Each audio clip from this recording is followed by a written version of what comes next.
Goeiedag en baie welkom aan die Rooihuiskraal familie en die van julle wat van buite af inskakel, nie noodwendig deel is van Rooihuiskraal gemeente nie, maar van die Christus familie. Welkom aan julle ook en mag julle 'n ongelooflike oggend saam met ons hê waar God sy stem aan julle kom openbaar en waar die Heilige Gees julle kamers kom vul met sy genade en sy liefde. Ek wil vir ons 'n stukkie uit Openbaring 3 uitlees. Dit was die brief aan Philadelphia vir ons foto en ons seëngroet en dit sê die volgende, Openbaring 3 vers 7, skryf aan die leraar van die gemeente in Philadelphia. So sê die Heilige, die ware God, hy wat die sleutel van Dawid het, wat die deur oopsluit en niemand sal dit weer toesluit nie. En dit toesluit en niemand sluit dit weer oop nie. Ek weet alles wat julle doen. Kyk, ek het 'n deur voor julle oopgesluit en niemand kan dit weer toesluit nie. Ek weet dat julle min krag het en tog het julle aan my boodskap vasgehou en my nie verloon nie. Broers, susters, mag ons vashou aan die Here wat ons deur kom oopsluit in ons lewe en niemand kan daai deur weer toesluit nie. Mag julle die Here se stem dan vanoggend hoor en mag die Here jou kom verwelkom in sy spasie in en mag hy jou kom bedien. Mag ons hierdie erediens in die Here se genade beleef en mag ons by die voete van God sy Heilige Gees in ons ervaar en so ook uitleef na ander. Kom ons raak stil vir 'n oomblik en ons bid saam. Ons Hemelse Vader, wat 'n voorreg dat ons as 'n gemeente en as 'n Christusfamilie in die teenwoordigheid kan wees. Here, dankie dat U in ons spasies inkom vandag. Dankie dat U ons kom wakker maak op hierdie Sondag met U stem. Here, laat ons ontvang wat U vir ons vandag wil kom gee en laat ons dit uitdra na 'n wêreld wat gebroke en sonder U leef.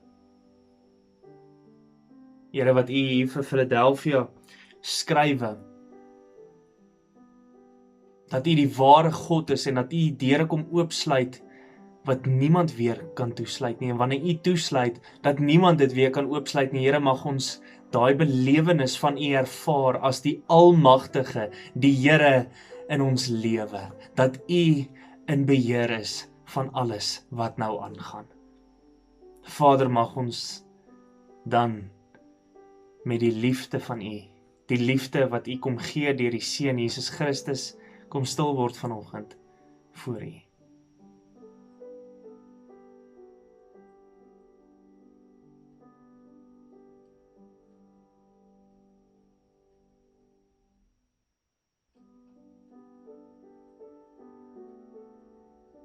Ons Hemelse Vader, ons dra ons land op aan U. Ons dra ons medemense, ons broers, ons susters, ons families, dra ons op aan U. Here, ons dra ons gemeente op aan U. Mag U ons gebede nou verhoor en mag ons saamkom en U loof vir wie U is. Dankie, Here. Amen. Amen.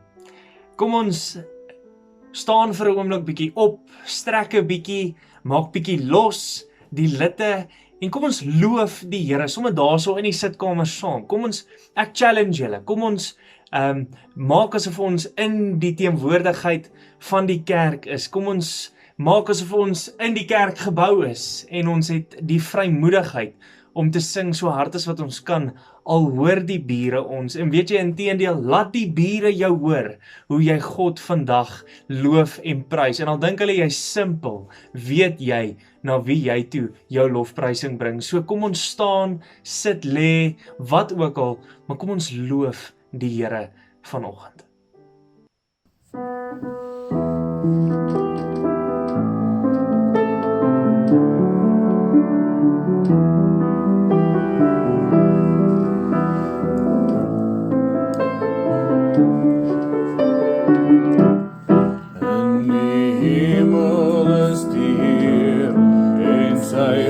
Soos kristal, is die heilige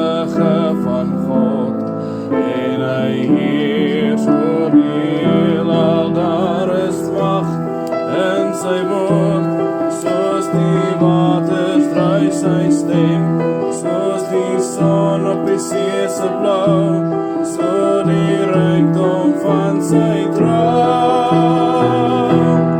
En aan U is die mag, en die heerlikheid en krag, en aan U is die eer, en die lof wat U regeer.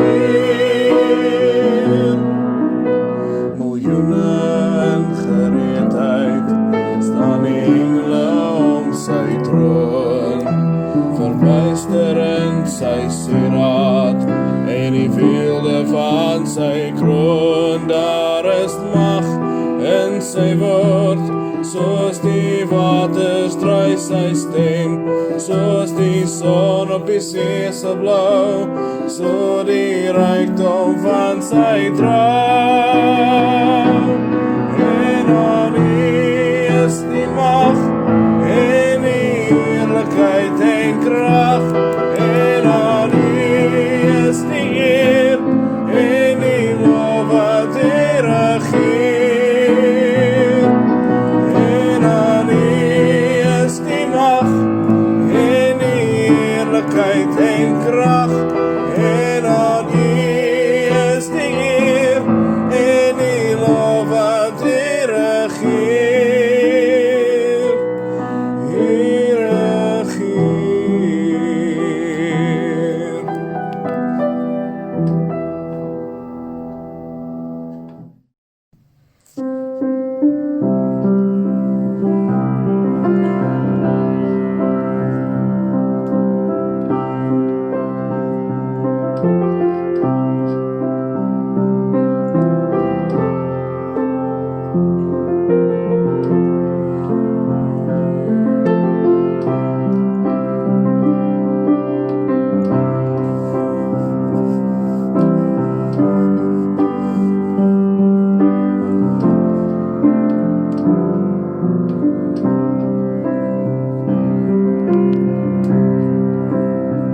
With every thought and every word, with every breath and all that I am, I want to love You as long as I live, for You are my God.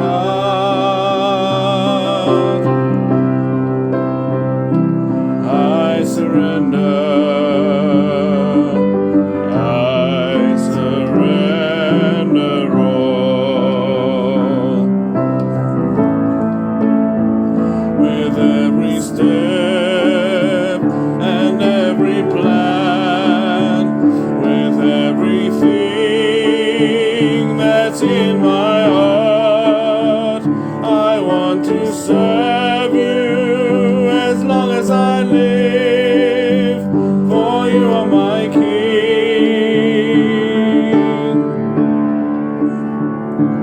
I surrender. I surrender all.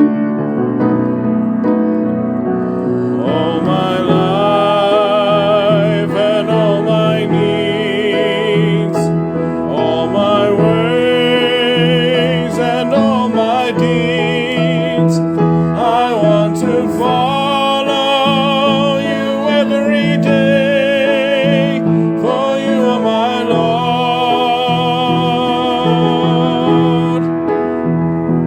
I surrender. I surrender all.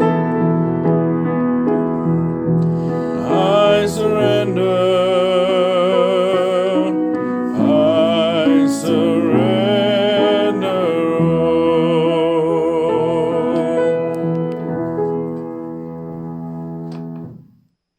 Amen. Gemeente, kom ons raak net vir 'n oomblik stil voordat ons in die teks indelf en voordat ons die woord van die Here hoor. Vandag daar waar ons sit, kom ons bid net saam. Ons Hemelse Vader, ons vra dat U hierdie teks sal vir ons kom oopmaak. Here, dat U iets van U karakter sal kom uitbeeld vir ons, soos wat U vir ons in hierdie teks sê, U nog altyd gedoen het. Here, mag ons nie blind wees vir die wonders van U magtigheid nie, Here, en dat ons by u voete sal kom sit en reg sal wees om te kan ontvang en aanvaar wat u vir ons te sê het. Here, mag ons vashou aan waarheid en nie deur die wêreld verlei word. Here, mag ons ons eie swakheid voor u kom bely en mag ons so ook u genade ontvang daardeur. In Jesus se naam. Amen. Gemeente van die Here, soos julle weet, is ons besig met ons God is reeks. Ons het in die eerste week gesels oor God is verhouding, maar ons gekyk het na hoe God se karakter as verhouding uitkom. En toe het ons in die tweede week gekyk na God is die gewer, wat Simon vir ons so mooi kom openbaar het, hoe alles op die einde van die dag van God afkom. En vandag gesels ons oor God is regverdig. En baie van ons het al hieroor gedink en jy weet, ons raak partykeer te mekaar, veral met wat in die wêreld aangaan vandag rondom diskriminasie, rondom gelykheid. En wanneer dit kom by geloof en mense se sienings van die lewe, wil ons dit onder dieselfde kam skeer as die wat ons vandag hoor rondom diskriminasie en gelykheid. En val ons partykeer dan kort as dit kom by die karakter van God in terme van sy regverdigheid. En wat ek vandag vir julle wil kom openbaar hopelik, is die ongelooflike mooi beeld wat ons kry hier deur Paulus in Romeine. Nou moet julle weet ook, toe Paulus hierdie brief aan die Romeine gerig het hy vir hulle geskryf vanuit 'n plek om jy weet, te veg teen hulle Romeinse gebruike en hulle Romeinse agtergrond en vir hulle 'n waarheid te kom gee rondom wat hulle nou in hulle lewe en in hulle hart moet kom vasmaak en hoe hulle van daaruit kan leef vir die medemens in hulle wêreld en hoe hulle kan vashou aan God in sy regverdigheid. Nou, baie interessant, die gedeelte wat ons gaan oor gesels rondom die regverdigheid van God, is eintlik die teks voor die teks waar dit afloop oor die regverdige oordeel van God. Met ander woorde, ons gaan lees uit Romeine 1 vanaf vers 18 en die eintlike teks wat dan gaan oor die regverdige oordeel van God, wat ek julle wil aanspoor om dan verder te gaan lees, lê in Romeine 2, gaan lees dit asseblief ook daar, maar ons gaan gesels oor wat voor daai teks gebeur, en dan gaan ons bietjie gesels oor dan die regverdigheid. Maar voordat ek wil lees, wil ek julle eers net 'n storie vertel. Ek was op universiteit en die een dag, ek het 'n klomp pelle gehad, natuurlik in my koshuis waar ek was, en op hierdie een geleentheid besluit ons almal in die koshuis, want ons was eerstejaars en ons was jonk en onverantwoordelik, toe besluit ons gaan 'n hele aand deur 'n LAN marathon hou. Met ander woorde, ons het almal ons rekenaars gaan haal, ons het in een van die dubbelkamers gaan sit en ons het almal se rekenaars opgestel en ons het dit ingeplug en ons het rekenaarspeletjies gespeel deur die hele aand. Ek dink ons het nog selfs van die oggendklasse gemis, net om, jy weet, uit te vind wie is die wenner daarvan en wie nie. En soos wat ons hierdie rekenaarspeletjies gespeel het ons in gesprekke betrokke geraak. En ons was so 10 ouens wat in die kamer gesit het op daai oomblik. En interessant genoeg, het ek dit nie op daai oomblik besef nie, want ons was almal nog so bietjie onbekend met mekaar, want ons was nog so in die eerste kwartaal van ons eerste jaar. En soos wat die gesprekke begin uitkom, besef ek, maar daar is 'n hele groot hoeveelheid, ek dink daar was so 6 of 7 van hulle, wat getwyfel het in die bestaan van God. Met ander woorde, hulle was agnosties, dalk nog selfs ateïsties. Met ander woorde, hulle was nie totaal en al oortuig oor die bestaan van God nie. En soos wat dit toe gebeur, weet hulle nou natuurlik, ek is die tokkolok of die teologiese student, en besluit hulle, dit is nou 'n goeie plek om my 'n bietjie te probeer vasvra oor die bestaan van God. en dat ek vir hulle die bestaan van God moet uitwys of selfs bewys in daai spasie. En die eerste vraag wat ek toe kry is, nou maar Pieter, verduidelik vir ons asseblief, hoe kom jy op die punt dat God werklik bestaan? Hoe weet jy dat God bestaan? En voordat ek vir hulle enigstens, na die skrif verwys het om hierdie te staaf, begin ek eers en ek sê vir hulle, okay, voordat ons hier met hierdie gesprek begin, wil ek net eers vir julle duidelik maak dat ek nie dink dat julle nie in God glo nie, of dat julle regtig nie dink dat hy nie bestaan nie, maar dat julle 'n afvalligheid het of 'n geïrriteerdheid het met hoe hy operate of hoe hy aangaan met sy wil en hoe ons dan daarin moet val. Want jy sien, ons het 'n natuurlike inklinasie om vir onsself te leef. Dit kom vanuit Adam en Eva. Ons het 'n natuurlike inklinasie en 'n outomatiese amper half allergie om met ons hele hart en ons hele wese God te dien en te volg.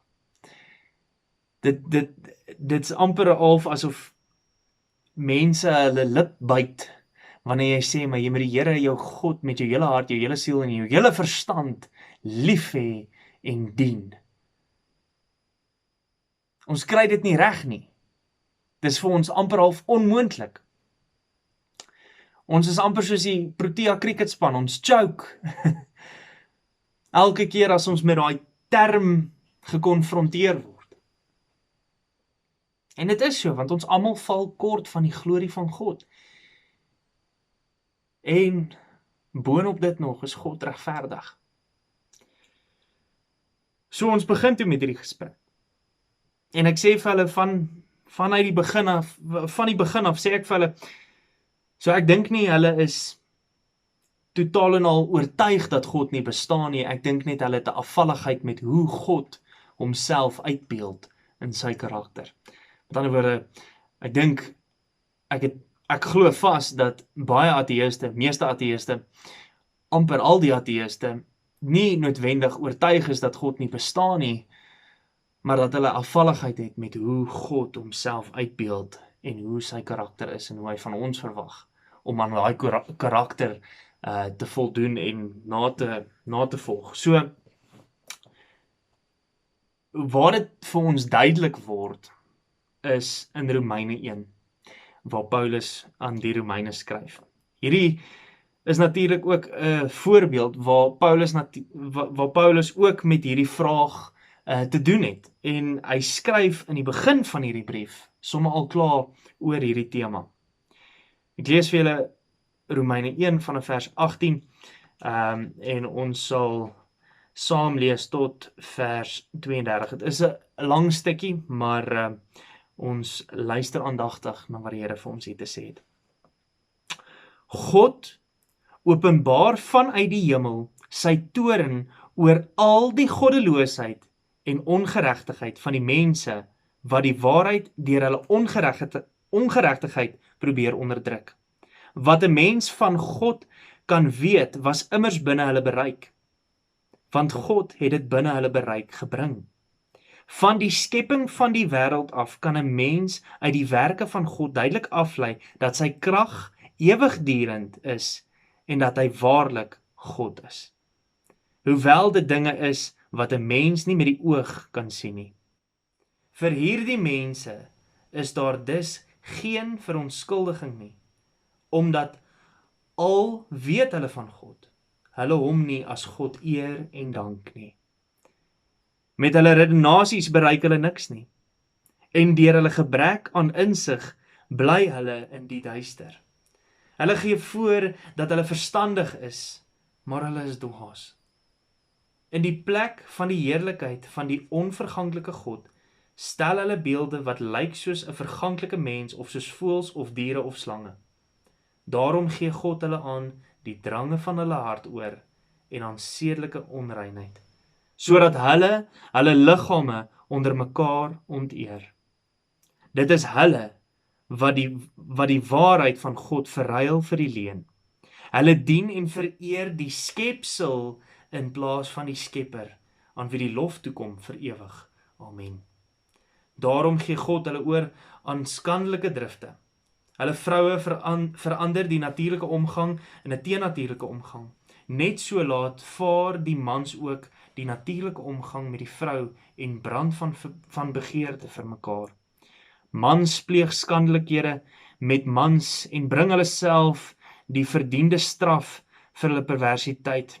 En omdat hulle dit van geen belang ag om God te ken nie, gee hulle oor aan hulle verdraaide opvattings, sodat hulle doen wat onbetaamlik is.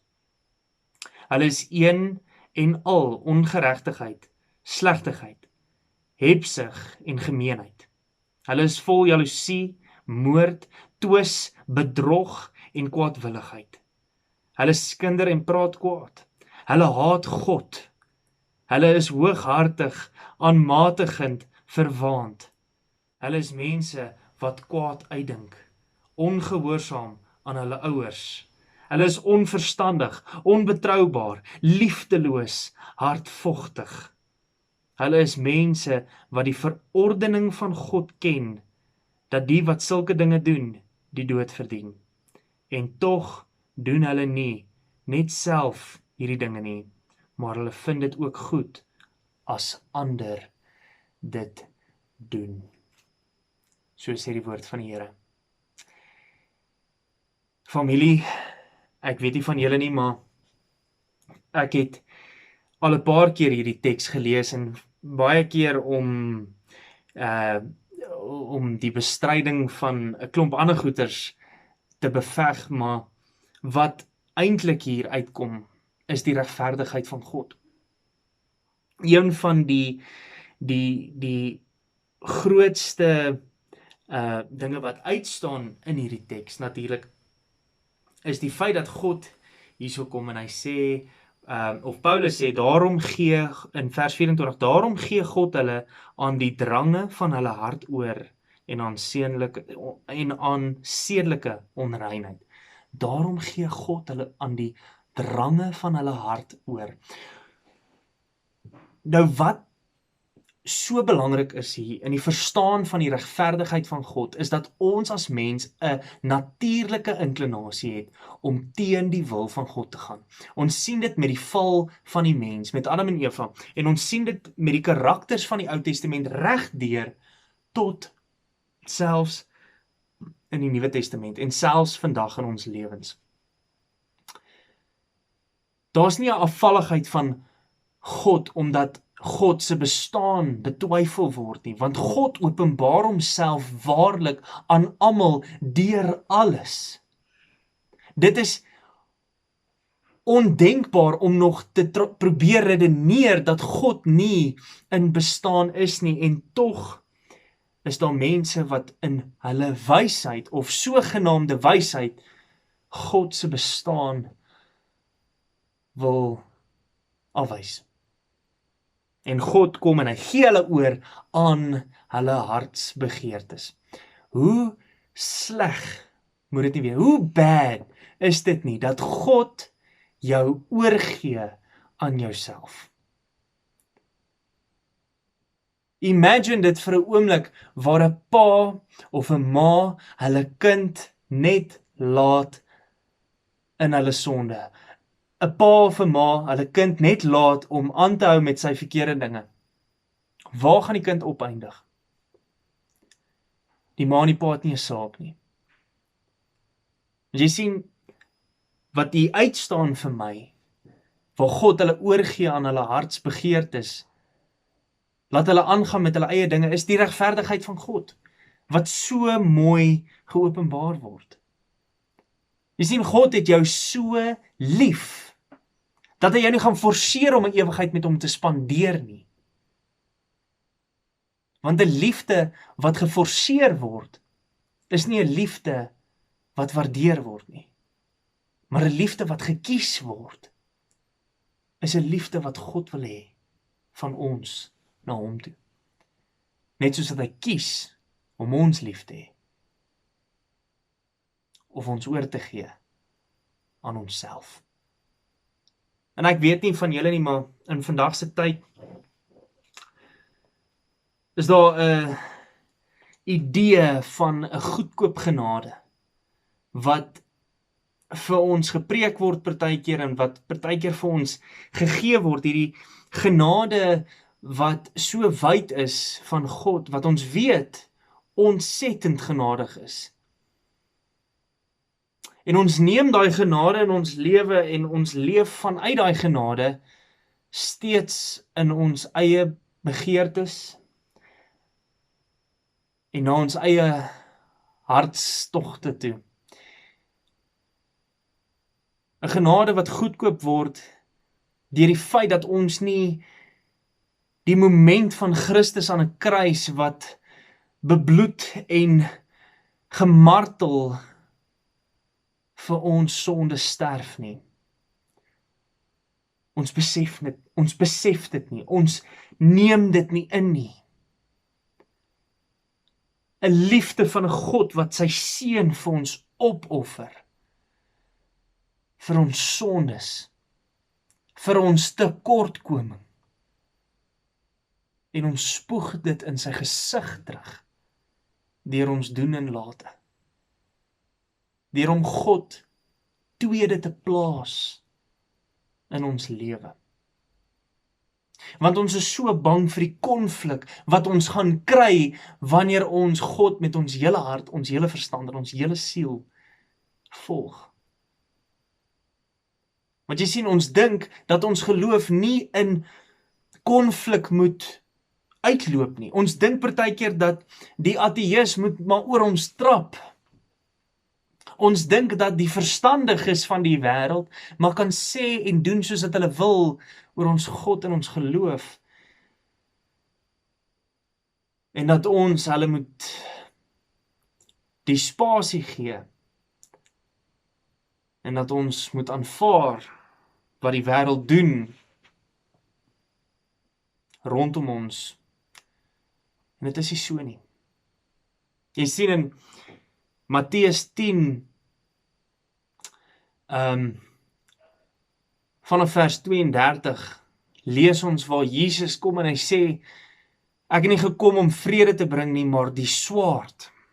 Nou op eerste oogopslag lyk dit asof Jesus kom en hy sê, maar hy bring oorlog. Nee, glad nie. Wat die teks oor gaan is, hy sê, as jy my nie bo en voor alles stel nie, het jy nie 'n plek in my koninkryk nie. As jy nie bereid is om jou kruis op te neem en my te volg nie, het jy nie 'n plek in my koninkryk nie. As jy nie bereid is om jou ma, jou pa, jou vrou, jou man, jou kinders af te skryf, omdat hulle jou nie aanvaar dat jy my volg nie, het jy nie 'n plek in my koninkryk nie.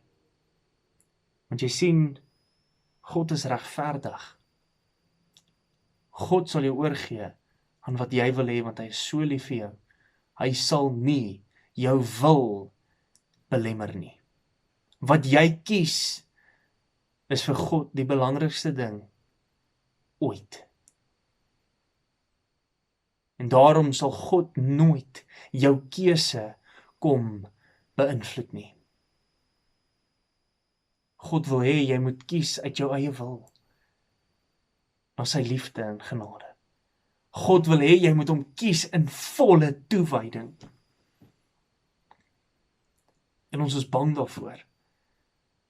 Dis presies wat daai studente in daai kamer toe besef het, wat ek vir hulle probeer verduidelik het, is, wanneer jy God met jou hele hart, jou hele siel en jou hele verstand lief het, kom daar soveel meer uit die lewe uit. Leef jy tot ware vervulling van hoekom jy op die aarde in die eerste plek is. Ek kon 'n klomp ander goeie argumente gestaaf het om hulle denkwyse te probeer beredeneer, maar ek het gekies om terug te verwys na God en sy verlossing. Want jy sien, nog nooit in hulle lewe was daar vir hulle 'n spasie of 'n plek gestel waar God eerste moet kom nie. Want hulle hele lewe het gedraai rondom wat vir hulle eerste moet kom. En hoeveel van ons wat daar sit vandag, kies vir jouself voordat jy vir God kies? Kies vir jou eie wil, sonder om God in jou gesprek in te bring.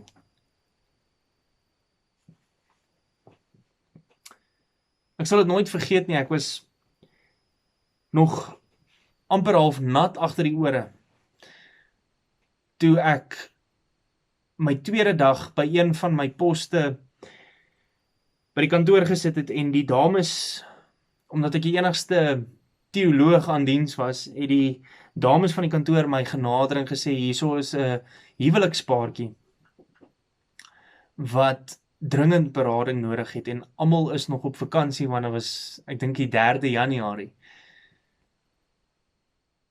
En ek stap toe af na die beradingsentrum toe en ek sit toe saam met hierdie egpaar en ons begin met die gesprek. En die gesprek van hulle kant af aan my, toe ek vir hulle vra, kom verduidelik vir my wat aangaan, lei toe half af op die einde van, ek kan nie meer my man verdra nie, en ek kan nie meer my vrou verdra nie, en ons kom nie meer oor die weg nie, en ons belange in die lewe is nie meer dieselfde nie, en ons wil nie meer dieselfde goed in die lewe hê nie, en hierdie gaan net nie werk nie. En ek vra toe die vraag, soos wat ek daai studente gevra het in daai kamer daai aand, wat is die belangrikste ding in jou lewe? En ek vra hulle elkeen daai vraag. En die man sê, nee, my topprioriteit is my werk.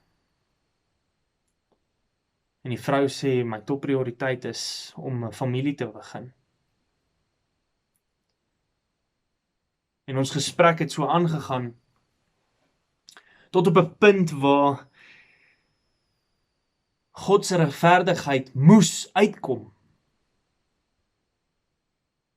Waar ek nie meer kon as om vir hulle te vra, maar hoekom is God nie eerste in julle huwelik nie?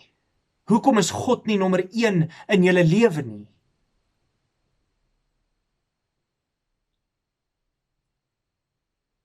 Want wat is jou werk sonder God? Wat is jou familie sonder God? Wat is jou lewe werd sonder God?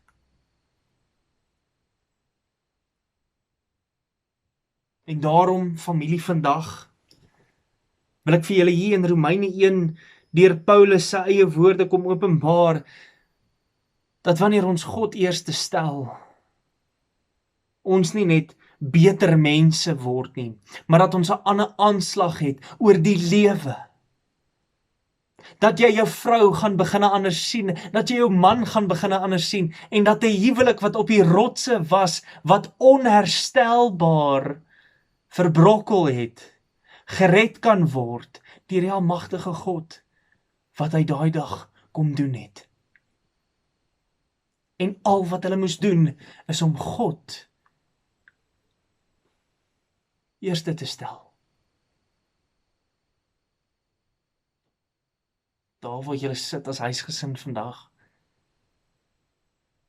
met alles wat om julle aangaan, finansies wat knyp, eksamens wat nader kom, die stresse van die lewe wat jy voel jou oorlaai, is God nommer 1 in alles?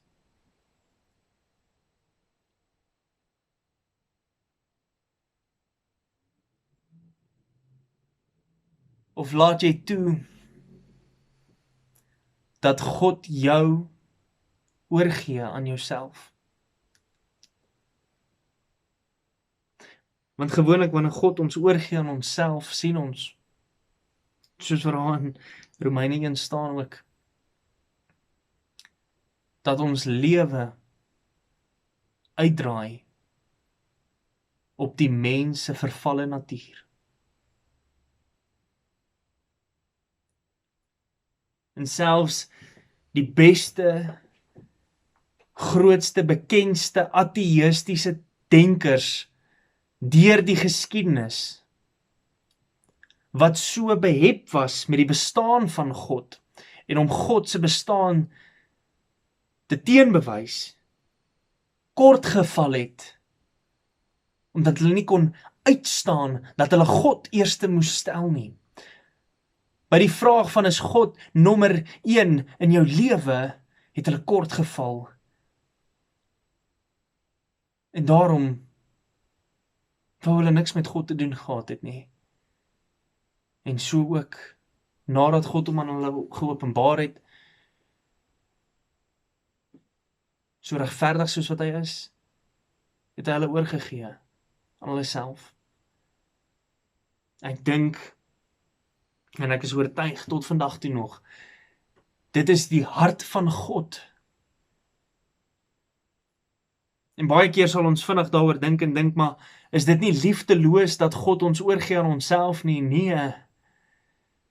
Inteendeel, ek dink dit vat meer liefde van 'n vader om sy kind aan homself oor te gee, omdat sy kind niks met hom mee te doen wil hê nie. As wat dit is, dat 'n vader aanhou en aanhou en aanhou probeer om sy kind se liefde vir homself te kry.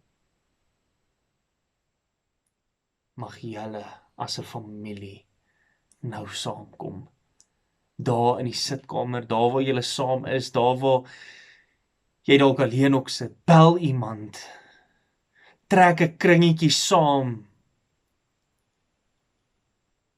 en bid, stel God aan oor julle gesin. Stel God aan oor julle huis, dat hy nommer 1 is. Want ons dien 'n regverdige God.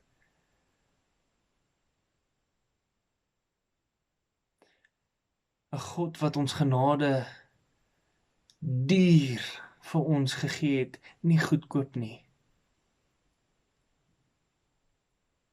En ons geloof wat so essensieel is, dat dit kan verdeel, maar dat ons sal getrou bly in sy woord en sy waarheid. Mag julle waarheid nastreef. Mag julle, soos daai studente, die vraag vir julle self vra of julle God wel ooit in julle lewe eerste al gestel het. En dat julle bereid is om enige iets prys te gee vir sy koninkryk en sy wil. Want dit is hoekom ons hier is. As jy 'n goeie huisgesin wil hê, 'n gelukkige huwelik, 'n beter lewe, stel God eerste.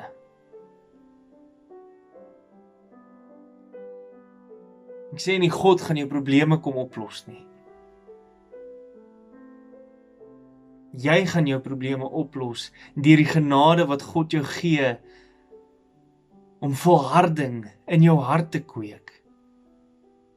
Want hy bring hoop. Mag jy dan ook so daai hoop vir die wêreld wees. Amen.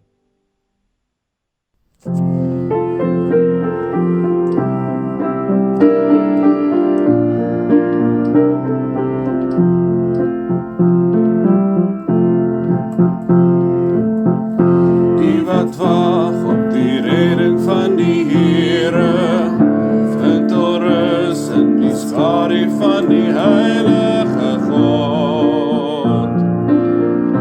Die almagtige, ek sal sê, die Here is my vesting.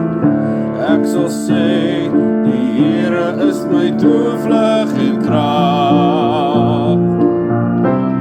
My God wie ek vertrou, is my God. Ek vertrou die grote naam, die wat glo, sal hy nooit beskaam. My God in wie ek glo, op wie sal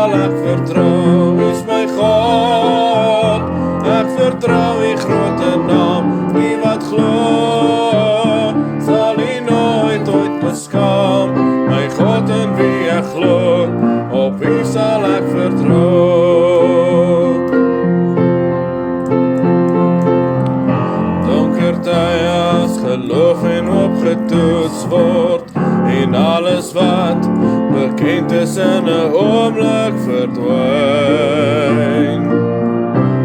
Bly getrou, ek sal sê die Here is my vesting. Ek sal sê die Here is my toevlug en krag. My God wie ek vertrou, is my God. Ek vertrou die grote naam, die wat glo, sal hy nooit ooit beskaam. My God in wie ek glo, op wie sal ek vertrou, is my God. Ek vertrou die grote naam, wie wat glo, sal hy nooit ooit beskaam. My God in wie ek glo, op wie sal ek vertrou. Halleluja, halleluja, halleluja, halleluja. My God in wie ek glo, op wie sal ek vertrou.